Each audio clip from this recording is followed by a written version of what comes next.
Irmãos, lembrando que toda quarta-feira nós temos aqui a reunião de oração às 19h30.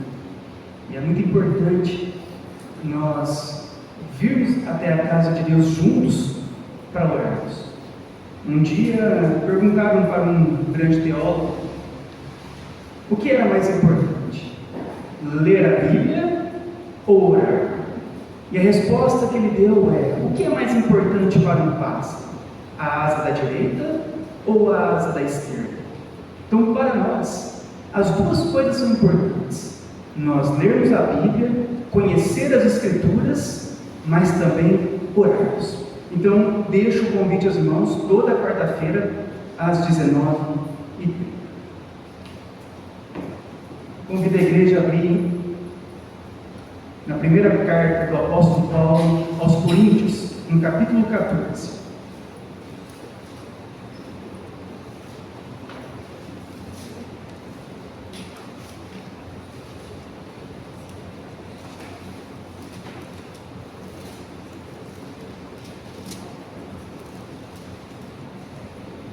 Primeira Coríntios, capítulo 14.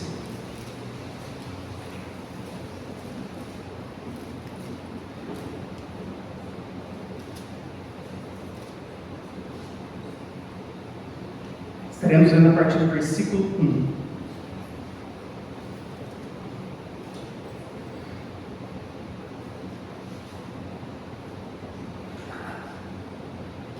Diz assim: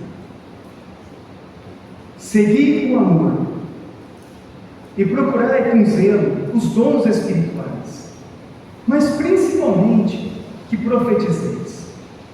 Pois quem fala em outra língua não fala a homens senão a Deus, visto que ninguém o entende, e em espírito fala mistérios. Mas o que profetiza fala aos homens, edificando, exortando e consolando. O que fala em outra língua, a si mesmo se edifica, mas o que profetiza, edifica a igreja. Eu quisera que vós todos falasseis em outras línguas, muito mais, porém, que profetizeis, pois quem profetiza é superior ao que fala em outras línguas, salvo se as interpretar, para que a igreja receba edificação. Agora, porém, irmãos, se eu for ter convosco falando em outras línguas, em que vos aproveitarei, se não falar por meio de revelação, ou de ciência, ou profecia, ou de doutrina?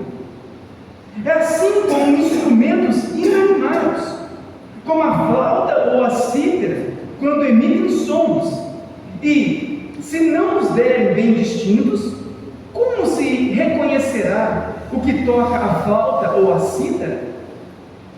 Pois também, se a trombeta der som incerto, quem se preparará para a batalha? Assim vós, se com a língua não disserdes palavras compreensíveis, como se entenderá o que dizes?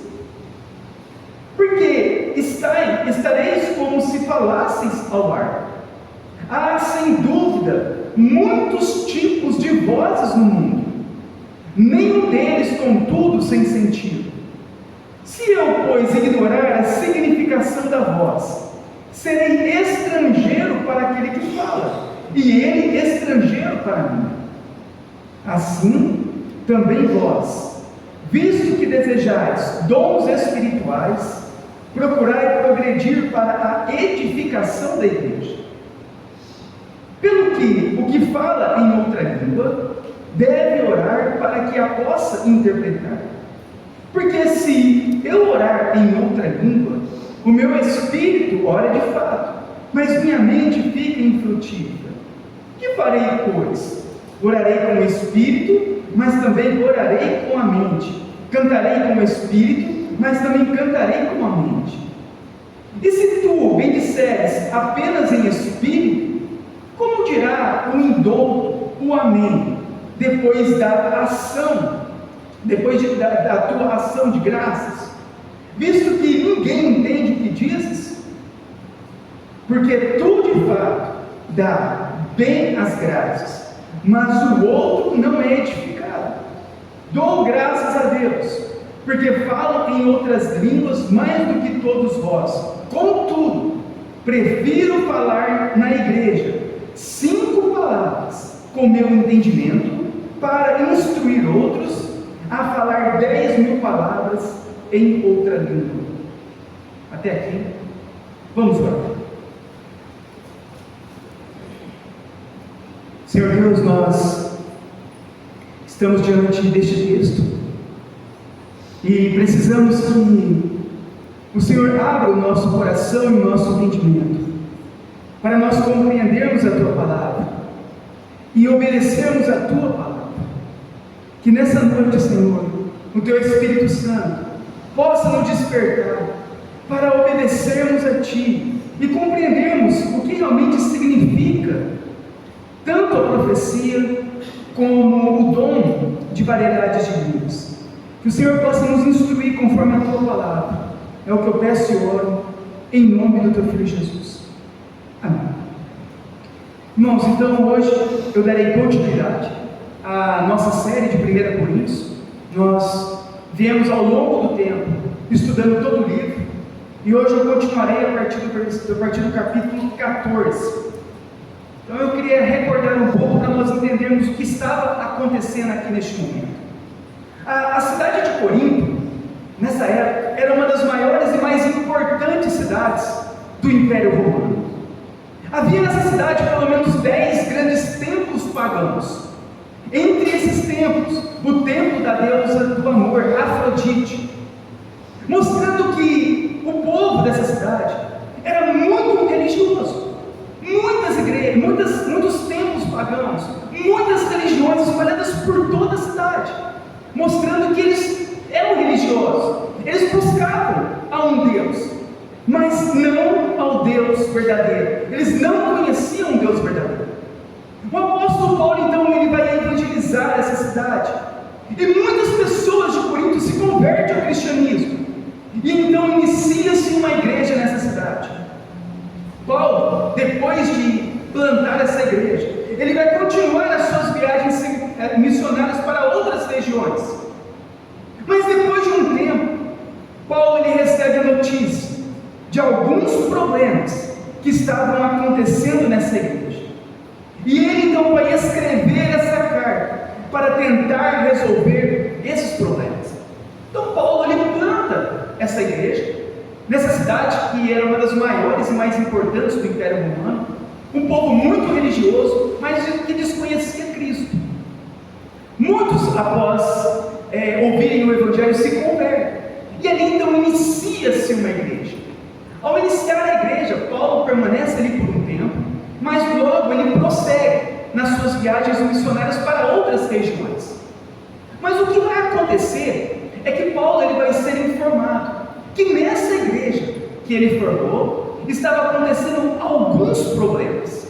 Então Paulo ele vai escrever esta carta para tentar resolver esses problemas naquela igreja. Então que problemas haviam informado Paulo que estava acontecendo na igreja? Paulo havia sido informado de que havia na igreja de Corinto contendas e divisões entre os irmãos. Ele vai tratar desse assunto do capítulo 1 ao capítulo 4, que haviam brigas e intrigas entre os irmãos da própria igreja. A igreja ela estava rachada, um contra o outro, um brigando com o outro. Ele vai escrever sobre esse assunto e vai mandar a igreja, orientar a igreja ao reconciliamento. Ele também é informado de que havia imoralidade sexual na igreja, e que nada estava sendo feito para repreender o pecador impenitente. Isso é dito no capítulo 5. O que aconteceu? Um homem da igreja de Corinto estava se relacionando com a sua madrasta, e isso era contrário tanto à lei quanto também à própria moralidade da época. E a igreja, ela nada então fez para resolver esse problema. Eles estavam aceitando o pecado de imoralidade dentro da igreja, e Paulo vai escrever para eles repreender esse pecador. e chamar o pecador ao arrependimento, ou então expulsá-lo da congregação. Também estava acontecendo entre eles o litígio. No capítulo 6, o que era o litígio? O que é o litígio? Era quando um irmão estava processando o outro irmão no tribunal. Ao invés dos irmãos resolverem os problemas entre eles, o que estava acontecendo? Um estava levando o outro ao tribunal para ser julgado por juízes ímpios. De vez eles irem lá e um conversar com o outro, a igreja se unir e resolver o problema, o que acontecia? Os irmãos estavam processando judicialmente um ao outro. E isso estava sendo uma vergonha para a igreja, porque eles entendiam que a igreja cristã, ela devia ser parecida com Cristo, mas estavam pior do que o mundo. Nem no mundo se faz isso, mas na igreja estava fazendo, um irmão contra o outro. Paulo também ele vai condenar a sensualidade na igreja, pois eles estavam pecando contra Deus, uma vez que o nosso corpo é templo do Espírito Santo. Também é falado disso no capítulo 6. No capítulo 7, Paulo ele vai tratar sobre casamento e divórcio. Vai instruir as funções do marido, da esposa e dos filhos, para que haja a estabilidade na família, ordem no casamento, e vivam de maneira santa e piedosa. Paulo então vai tratar a respeito de casamento no capítulo 7. No capítulo do 8 ao 10, Paulo ele vai falar sobre comidas sacrificadas a ídolos, que ele diz que apesar dos ídolos nada serem senão apenas imaginação dos homens, eles não deveriam participar de refeições nos templos pagãos, para não escandalizarem os irmãos mais fracos na fé. Então Paulo vai tratar a respeito disso, comidas sacrificadas a ídolos. E ele fala, olha, o ídolo nada é. Aquelas imagens são apenas imaginação que os homens criaram da sua própria cabeça.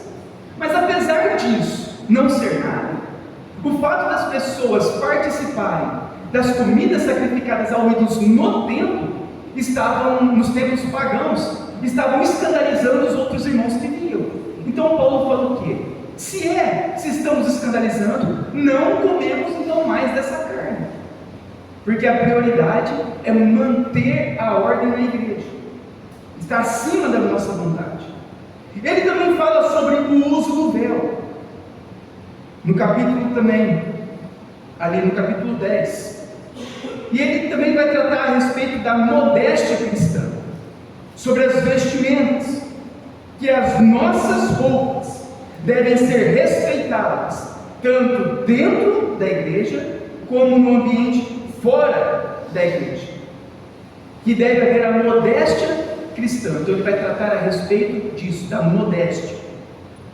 No capítulo 11, Paulo ele vai exortar a respeito da ceia do Senhor, que o momento em que eles se reúnem para cear, significa a unidade da igreja em torno de Cristo. Então o momento da ceia, o que é? A igreja se une em torno de Cristo, em torno do pão, em torno da pessoa de Cristo. E o momento da ceia mostra o que? A unidade da igreja em relação a si mesma, com relação a Cristo. Mas o que estava acontecendo? Ele repreende porque cada um estava vivendo para si mesmo, e ninguém se importava com o outro. A unidade era só uma simbologia, porque na prática, cada um estava comendo a sua própria refeição. Não havia unidade na igreja. E Paulo ele trata disso no capítulo 11.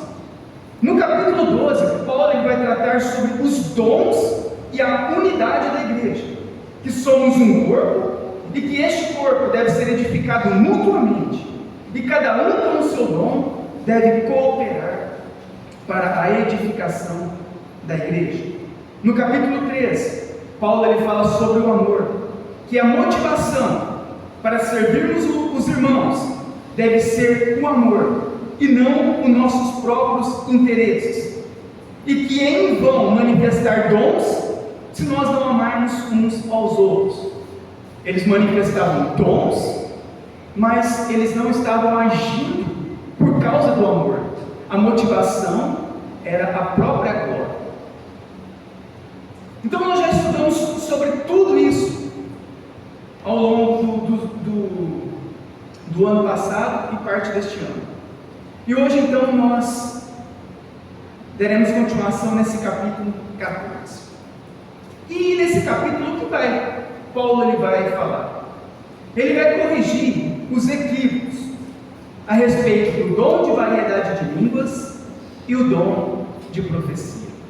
E esse é o tema da mensagem hoje: dons de profecia e dons de variedade de língua. A grande dificuldade que nós temos em nossos dias a respeito destes dois dons é que a igreja evangélica brasileira, ela colocou as suas experiências religiosas acima da Bíblia. E isso é decorrente do movimento pentecostal, que surgiu há 100 anos atrás, tirando o foco da pessoa e obra de Cristo e colocando o foco em dons e experiências pessoais, reinterpretando a Bíblia à luz dessas experiências e desprezando toda a história da igreja. Então, a nossa grande dificuldade com relação a esses dons é porque nós nascemos num país, vivemos em um país a qual foi evangelizado pelo movimento pentecostal, um movimento que surgiu apenas há 100 anos atrás. Essa cosmovisão pentecostal, ela nunca prevaleceu durante a história da igreja. Ela só prevaleceu nesses últimos anos, porque no Brasil fomos evangelizados por este movimento. E qual é o grande problema para nós disso tudo? De nós termos nascido e crescido neste movimento? É que muitas igrejas, ou a maioria das igrejas em nosso país, vieram desse movimento. Então, quando nós falamos sobre dom de profecia, ou dom de variedade de línguas, pelo fato da maior parte das igrejas em nosso país vindo do movimento pentecostal, muita distorção aconteceu com relação a esses dons. E nós bebemos desses ensinamentos, porque nós achávamos que aquilo era o certo, até nós retornarmos para as Escrituras, analisarmos a interpretação histórica da igreja e percebermos o grande desvio da igreja protestante no Brasil. Eu vou dar um exemplo para vocês a respeito de o que é colocar a experiência acima das Escrituras. Como que é tão difícil para uma pessoa desvincular a experiência religiosa da verdade bíblica? Se você disser para um católico romano que Maria não cura e nem ouve orações, ele vai dizer que isso é mentira, porque ele já orou e Maria ouviu a oração e o curou. Ele vai responder isso para você: não, eu já orei para Maria, ela me ouviu e ela me curou. Mas nós sabemos que a Bíblia ensina que somente Cristo é o único mediador entre Deus e homens, e somente por meio dele as nossas orações são ouvidas, e que somente Deus tem poder para curar. Mas as pessoas não querem saber o que está escrito na Bíblia, elas querem seguir as suas experiências religiosas. Elas não querem saber se a Bíblia diz isso ou diz aquilo. Elas falam assim: eu tive essa experiência, então eu creio naquela experiência que eu tive. Um outro exemplo é se você perguntar para um espírita que aqueles que morrem não têm contato mais com os vivos.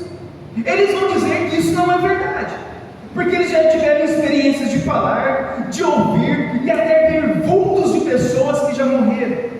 Receberam até cartas escritas de um ente querido que faleceu. A Bíblia é bem clara e nos ensina que após a morte há uma separação eterna entre vivos e mortos. Mas por causa de experiências pessoais, eles preferem acreditar nessas experiências do que na própria Bíblia. Olha o perigo de nós confiarmos em experiências religiosas, ao invés de nós confiarmos somente nas Escrituras. Pessoas que confiam em experiências religiosas pessoais, ela não sabe para onde ser direcionada, porque no entendimento dela tudo está certo, tudo é certo, tudo é Deus. Mas quando nós voltamos para as Escrituras, nós podemos perceber quão claro são os mandamentos e as ordens de Deus, contrário muitas vezes a todos os tipos de experiências religiosas que as pessoas tiveram. E quando nós chegamos nos evangélicos aqui no Brasil, é a mesma coisa. Preferem colocar as suas experiências religiosas acima das Escrituras. E hoje eu estarei abordando este assunto tão importante para nós, que é a respeito de profecia e variedade de línguas. E eu espero que os irmãos estejam com o coração aberto para compreender o que é o certo, para nós obedecermos conforme as Escrituras. Então nós precisamos entender o que é profecia na Bíblia. Se a gente ouve falar sobre um profeta, e faz profecia, e faz revelação, e não sei o que lá outro, e a gente ouve falar sobre isso, mas nós não sabemos o que realmente a Bíblia diz sobre o que é profecia. O profeta era alguém que recebia revelações diretas de Deus e as transmitia aos homens de forma inerrante e infalível. Quando nós olhamos para os profetas no Antigo Testamento, o que o profeta Isaías falou foi registrado em um livro como uma verdade absoluta, como se o próprio Deus tivesse falado. Isso é um profeta. As palavras do profeta são as palavras do próprio Deus. Elas são inerrantes, não têm erro e são infalíveis. É uma verdade absoluta. Tudo aquilo que os profetas profetizaram foi considerado como uma verdade absoluta. No Novo Testamento, as revelações proféticas eram predominantemente doutrinárias, eram ensinos para a edificação da igreja. Ou seja, os profetas revelavam no Novo Testamento verdades divinas ocultas de outras gerações, concernentes à pessoa e à obra de Cristo. No Novo Testamento, muito raramente, os profetas traziam revelações sobre o futuro ou sobre vida particular de alguém. Ao que parece, só faziam isso quando o que era revelado tinha um forte impacto sobre a igreja como um todo, como em Atos 11 e Atos 21. Somente 2 vezes é retratado no Novo Testamento, na igreja, esse tipo de profecia, com relação ao futuro ou com relação à vida pessoal de alguém. Somente 2 vezes. E essas 2 vezes envolvia a igreja como um todo, não envolvia apenas a vida pessoal de uma pessoa, mas envolvia toda a igreja. Essa ideia, Deus manda te dizer ou profetiza a sua bênção, nós não encontramos no Novo Testamento. São falsos ensinos ensinados por igrejas pentecostais, neopentecostais, carismáticas, que vieram deste movimento. Os profetas tinham como função primária lançar as bases doutrinárias, éticas e funcionais da igreja. Os profetas, quando nós pegamos no Novo Testamento, eles faziam o quê? Eles traziam a revelação daquilo que estava oculto no Antigo Testamento com relação a Cristo e a obra de Cristo, para que a igreja fosse edificada em Cristo. Então eles traziam bases doutrinárias: quem era Jesus, a obra de Jesus, sobre a ressurreição de Jesus, sobre a crucificação de Jesus, sobre a vida eterna. Então eles traziam a base para isso, conforme anunciado no Antigo Testamento. Como essas bases foram lançadas nos tempos dos apóstolos, tanto os profetas como os apóstolos deixaram de existir já no fim do primeiro século. Para nós, a Bíblia é a profecia final. O que Deus tinha para falar conosco, Ele deixou preservado em um livro, a Bíblia. Se você quiser ouvir a voz de Deus, leia a Bíblia e pare de ser enganado.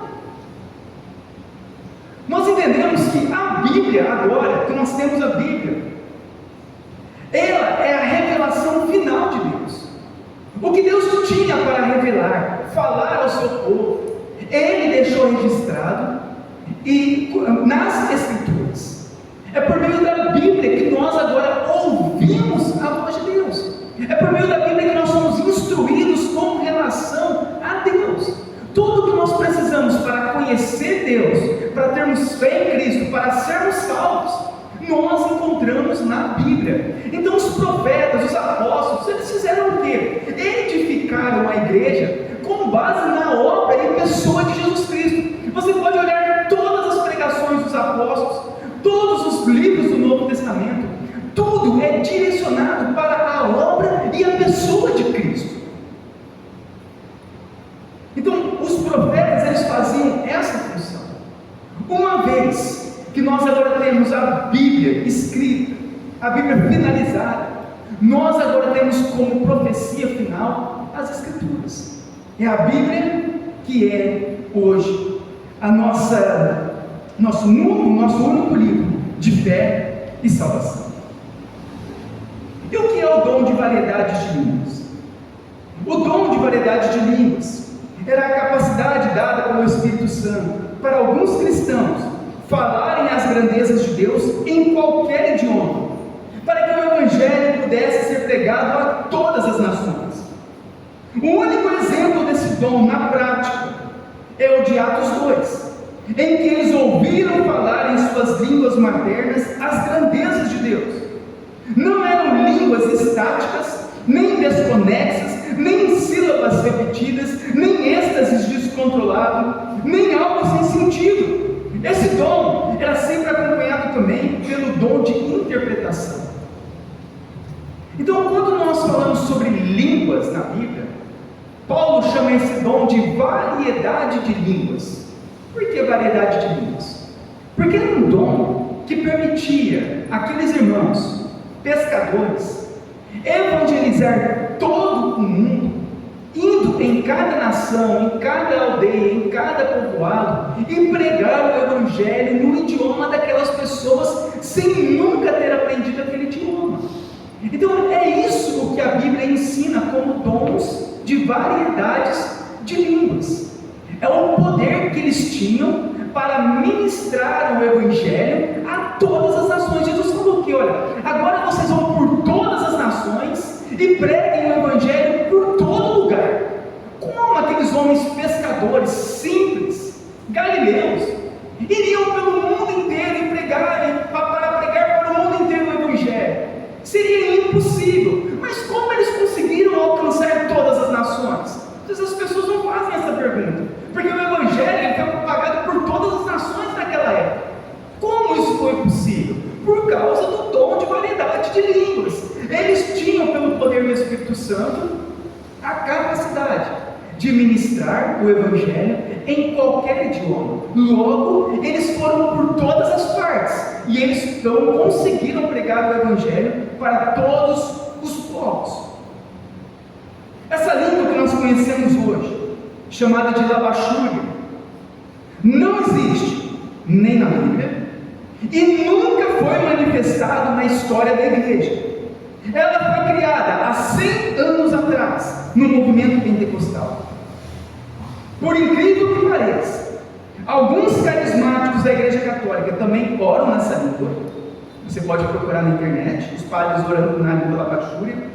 Os espíritas oram nessa língua, os hinduístas oram nessa língua, alguns muçulmanos também oram nessa mesma língua desconexa, pentecostal, que é anunciada hoje.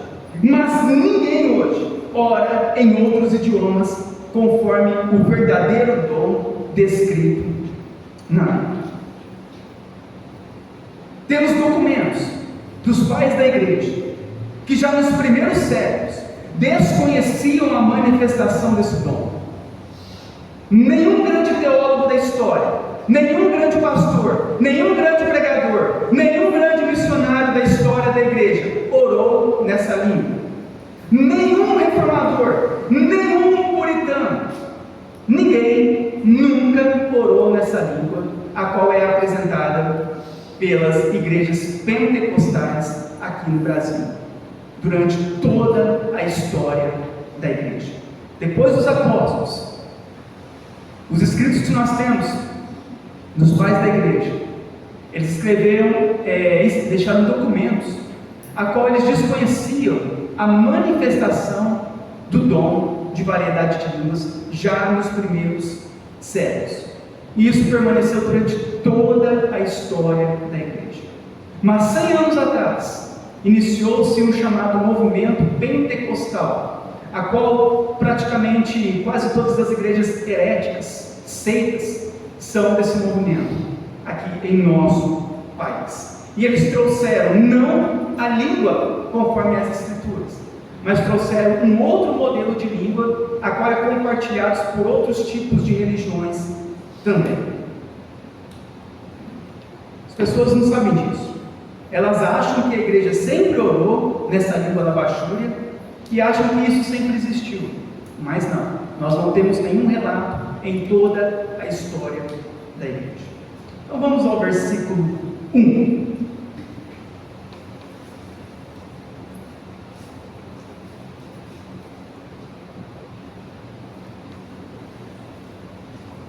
Lembrando, Paulo, ele vai corrigir os erros nesse capítulo. Então, Paulo, ele escreveu essa carta para falar que estavam errados. Então, o que ele vai começar falando? No versículo 14.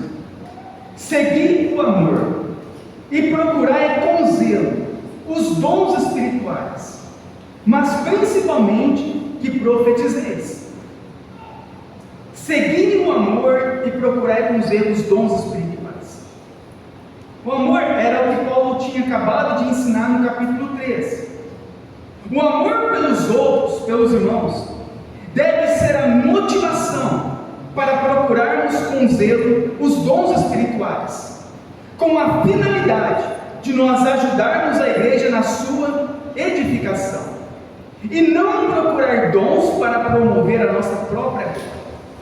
Nós vamos observar aqui que a motivação da igreja de Corinto não era motivados pelo amor pelos irmãos, pelo amor para a edificação da igreja. Nós podemos observar que a motivação era eles se aparecerem pela manifestação dos dons, era eles propagarem o dom para a sua própria glória. E Paulo, ele vai repreender eles por causa disso, porque o dom não é para edificação própria. Se nós olharmos na Bíblia, no capítulo 12, Paulo deixa bem claro que os dons foram dados a nós para a edificação da igreja, para que um ame o outro e ajude o outro a permanecer firme em Cristo. É para isso que nos foi dado os dons. E por isso que Paulo fala, primeiramente, vocês têm que ser motivados com aquilo que é o certo. O que é o certo? É o amor. O amor deve vir primeiro do que os próprios dons. Versículo 2 e 3 diz assim: pois quem fala em outra língua não fala a homens, senão a Deus, visto que ninguém o entende, e em espírito fala mistérios. Mas o que profetiza fala aos homens, edificando, exortando e consolando. O que fala em outra língua. A palavra língua aqui no grego é glossa, que significa idioma. Quem fala em outro idioma. Esquece isso que foi ensinado, de uma coisa ficar repetindo uma sílaba, esquece isso. Não tem isso na Bíblia. Não há um exemplo prático na Bíblia e nem na história da igreja. Aqui a tradução diz, você pode ver depois no dicionário grego, é só entrar na Bíblia interlinear, né, que tem lá na internet de graça. Você vai ver que aqui língua é idioma. Ele fala o quê? O que fala? Pois quem fala em outra língua, em outro idioma, não fala a homem senão a Deus, visto que ninguém o entende, e em espírito fala em mistérios. Por que ninguém entende quando uma pessoa falava em outro idioma? Porque ninguém entendia o que estava sendo falado. Quando era manifestado o dom de línguas sem um intérprete. Então, a manifestação desse dom acontecia o quê? Que as pessoas, ao ouvirem na igreja, ninguém entendia. É a mesma coisa se eu tivesse o dom de variedade de línguas e eu pudesse falar em qualquer idioma e começasse a falar aqui com vocês em chinês. O que vocês estariam ouvindo e entendendo? Absolutamente nada. Seria um mistério aquilo que eu estaria falando, porque ninguém iria entender. Então é isso que está sendo falado aqui. Aquele que fala em outra língua não fala a homem senão a Deus, visto que ninguém entende. E em espírito fala em mistérios. Mas o que profetiza fala aos homens, edificando, exortando e consolando. Olha aqui o que é profecia. Profecia, da mesma forma que línguas não é ficar repetindo sílabas ou palavras desconexas ou palavras inexistentes, da mesma forma, profecia não é ficar adivinhando o futuro das pessoas, RG, ou falando, você estava com uma doença, mas agora Deus está te curando. Não é isso. Olha o que ele fala que a profecia é. A profecia, ela edifica, exorta e consola. Não era fazer adivinhações. Por que? Ele fala assim, edifica. Porque a profecia naquela época edificava. Lembrando que a profecia era a exposição doutrinária concernente à pessoa e obra de Cristo. Edifica por quê? A profecia. Porque ela conduzia as pessoas até Cristo. Ela exorta. Por quê? Porque ela chama as pessoas ao arrependimento. Os profetas chamavam o povo ao arrependimento. E consola. Por quê? Porque nos dá a esperança da ressurreição eterna. Então a profecia nessa época, ela fazia o quê? Ela edificava a igreja. Adivinhar a RG edifica a igreja. Falar que Deus que estava doente, que agora Deus está curando, edifica a igreja. Não, o que edifica a igreja? Doutrina. Quem é Cristo? Você pode ser curado, você pode sair virando piruleta, mas se você não conhecer a Cristo, você não será salvo.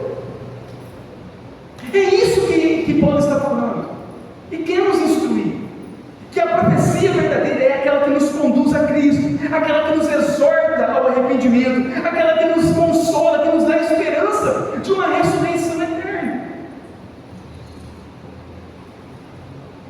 Com relação ao falar em outra língua, na Bíblia, com a tradução literal do texto tradicional, a LTT, é traduzido como: porque aquele que está falando em uma língua estrangeira. Então algumas Bíblias traduzem como língua estrangeira. Vamos lá, versículo 4 e 5.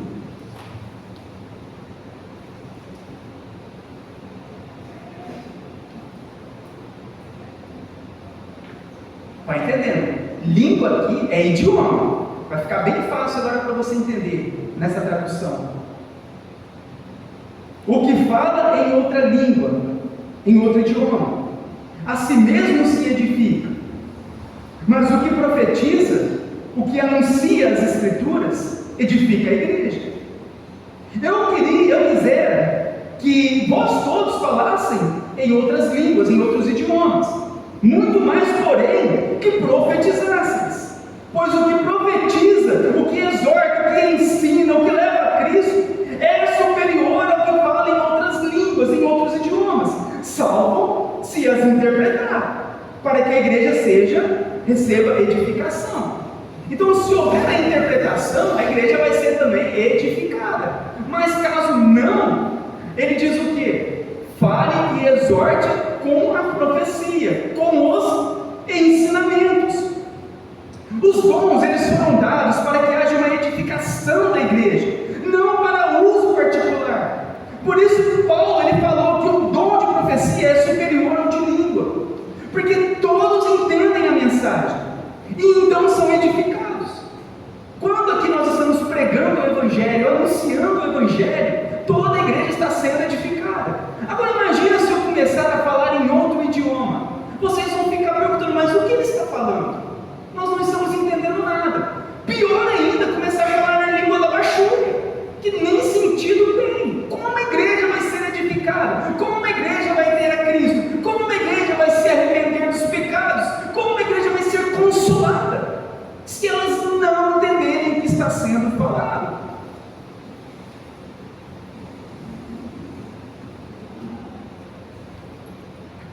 ele não está incentivando a edificar a si mesmo com o dom.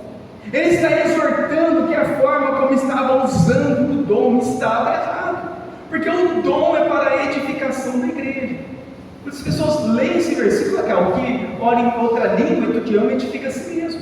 Mas se você ler o contexto, Paulo está exortando, falando que isso está errado, porque nenhum dom é para uso pessoal, todos os dons é para a edificação da igreja.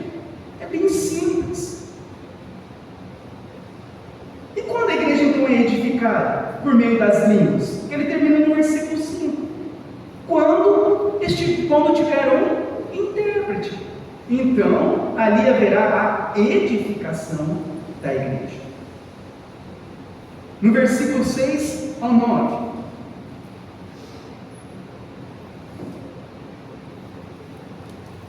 Agora, porém, irmãos, se eu for ter convosco falando em outra língua, em outro idioma, em que vos aproveitarei?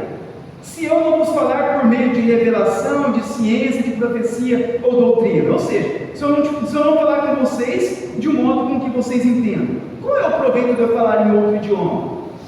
É assim que instrumentos inanimados, como a flauta ou a cítara, quando emitem sons, se não derem bem distintos, como reconhecerá o que se toca na flauta ou na cítara?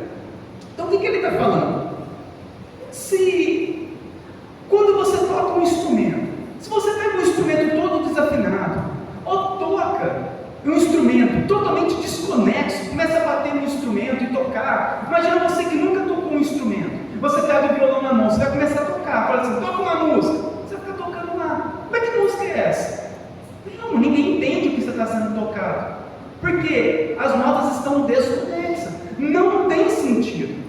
Assim, da mesma forma, se não houver um intérprete, ao falar outros idiomas, para nada vai servir, como um instrumento totalmente tocando sem sentido, não tem sentido para nós. Assim também ser anunciado, pregado, manifestado o dom de variedade de línguas, de outros idiomas na igreja, sem um intérprete, da mesma forma ninguém entenderá.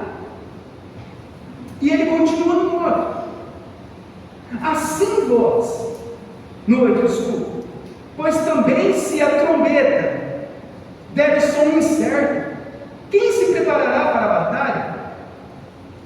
Assim vós, se com a língua não disserdes palavra compreensível, como se entenderá o que dizes? Porque estareis como se falasseis ao ar, em vão. Então Paulo diz que qual é o proveito de se falar em outras línguas, em outros idiomas, e ninguém entender nada? Qual é o proveito de tudo isso? É a mesma coisa quando nós usamos um instrumento musical, as notas estiverem desafinadas, ninguém vai saber a música que está tocando. Ou aqui como ele diz a respeito da trombeta. Durante a guerra, o que acontecia? Eles tocavam a trombeta. A trombeta era tocada para quê? Para dar ordem aos soldados. Imagina naquela época, os soldados estavam lá se preparando para uma batalha, para uma guerra, milhares de soldados. Você não tinha uma caixa de som com microfone, você não tinha um walkie-talkie para falar. O que eles usavam? Uma corneta.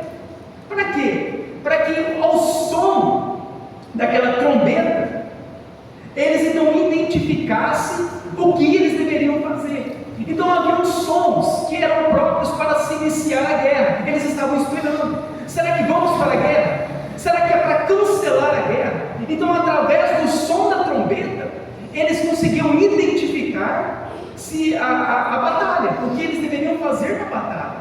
Agora imagina, o cara está lá com uma trombeta lá na frente, e ele começa a tocar a trombeta com um som que ninguém entende.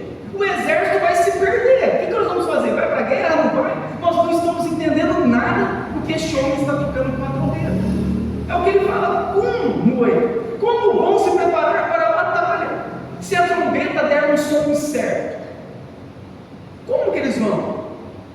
Da mesma forma, se as línguas não tiverem ali o tradutor, aquele som será incerto para toda a igreja, e a igreja não será edificada. Será uma palavra incompreensível para toda a igreja.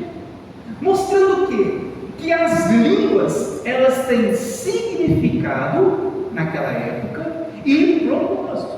Assim como de um instrumento tocando, assim como de uma trombeta também tocando. Paulo mostra a respeito disso. Então aquela ideia daquelas línguas sem sentido, que não tem significado, que não tem propósito nenhum, que não sabemos nada, que nem interpretação tem, está totalmente em desacordo com as Escrituras. A própria Bíblia fala que há um intérprete, que todas as palavras têm propósito, tudo tem significado e que tudo pode ser interpretado por aquele que tem dom de intérprete. Vamos ao versículo do 10 ao 12.